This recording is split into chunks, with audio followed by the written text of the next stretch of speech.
Hey gamers, it's Nightwing here. How's your Halloween going? First off, let me just say I'm not reviewing the game Simon's Quest, even though it did come out to the Virtual Console. I'm doing Castlevania 3, Dracula's Curse, because it is a really cool game. Story for this game. Alright, I've added some kind of scary sound effects, so just try to stay with me. You know, it's Halloween and all.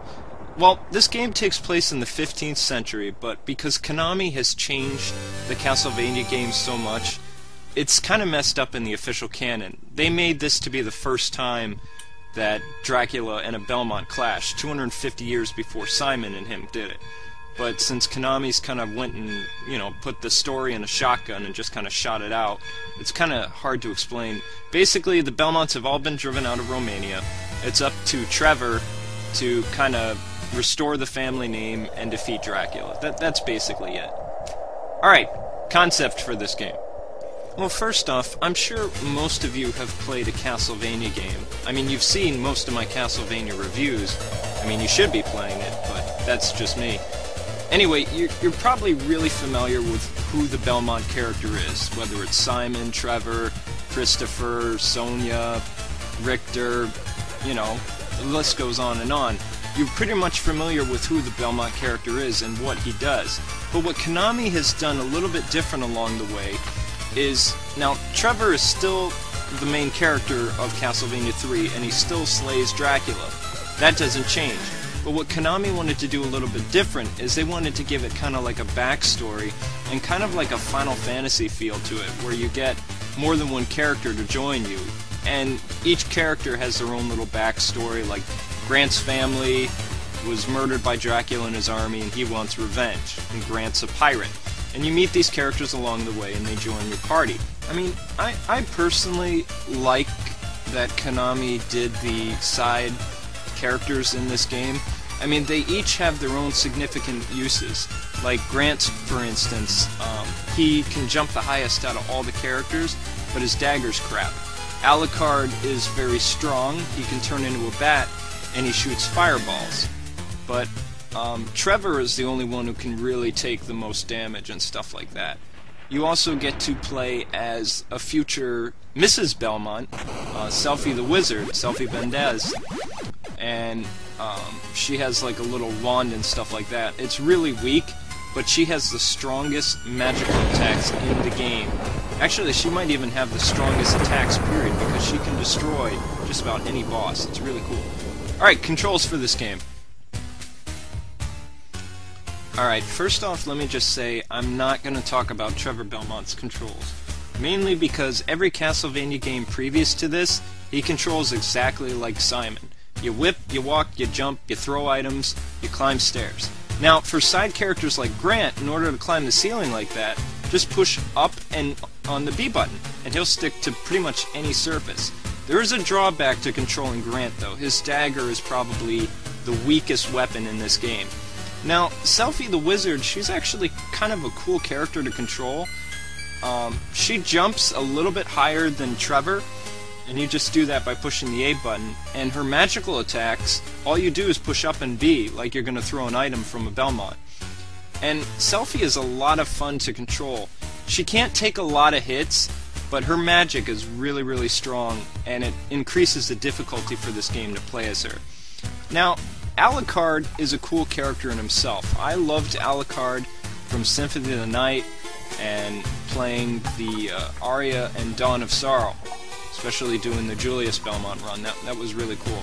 Unfortunately, in Dracula 3, he kind of controls like his father. He throws fireballs by just pushing the B button, and he can shoot about 3 fireballs in like a different direction. Another cool feature for Alucard in this game is he can transform into a bat. In order to do that, just push down in B, and he'll transform into the bat. But you have to be careful because it does take away from your hearts. So instead of him throwing items, that's what he does. History of this game, and this is very interesting. Now, Sonia Belmont is actually the first Belmont in 1450 AD. She has a love child with Dracula's son, Alucard, who would be Trevor Belmont, which would explain their superhuman powers. unfortunately, Konami has officially removed this from the canon. Leon Belmont, the first Belmont, which kind of screws up the whole Castlevania timeline thing. Anyway, the reason why Dracula's so upset in Dracula's Curse is because his wife, Alucard's mother, Lisa, is murdered in 1476 AD in Europe, and this causes Dracula to go crazy and basically destroy the world because he's angry because his wife was murdered. This was explained in Symphony of the Night. Now, the official ending to Castlevania 3 is Trevor and Selphie get married. There you have a child who gives Christopher, and then Christopher's grandson is, of course, Simon Belmont. Then you have Joust Belmont, who uses mystical powers like his ancestor, Selphie. And, of course, Joust's son is Richter Belmont. So that kind of ties the whole thing in. And the sequel to Dracula's Curse is Curse of Darkness. Wow, that's a mouthful, huh? Alright, design for this game. Well, it's kind of hard to sum up what I think about the design of this, because for a NES game, the third Castlevania game did a lot of things that I hadn't seen done with a Nintendo Entertainment System game. The level designers and the character designers did an incredible job of putting their vision of what they saw the Castlevania universe onto the NES. Now, this game came out in 1990. It could have been put on the Super Nintendo, but Treasure was working on Super Castlevania right around the same time that this released anyway, so it wouldn't really have made sense to release that. But I'm glad this came out for the NES. I enjoyed playing through this. I enjoyed looking at this game. Just there was so much to see that the developers threw in with the detail, with the level design, and just the way the game plays out. It was so much fun. Alright, bad aspect of this game. You're probably wondering what I would even have wrong with this game. Well, for starters, the Medusa heads really weren't that bad in this game, but the little creatures still are, so I still don't like that. Yeah, the little creatures definitely. Another thing that I found interesting that I didn't like is that you could only control 2 characters, when in Symphony of the Night they explain that you have 3 characters, but whenever you meet another character and you decide to have them join your party, then another person has to leave, and I just think that wasn't a really cool thing. Another thing I didn't like is when switching between characters, say if Alucard was all-powerful and stuff like that, and I switched to Trevor, then Trevor would be weak.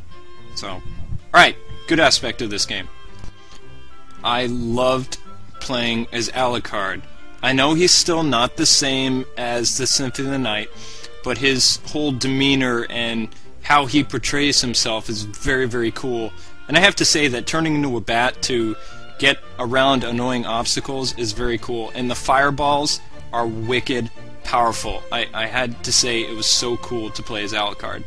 Also, Death had a lot of really cool things in this game, but I don't want to spoil too much. You'll have to play through that yourself. But the boss fight with Death is very, very cool.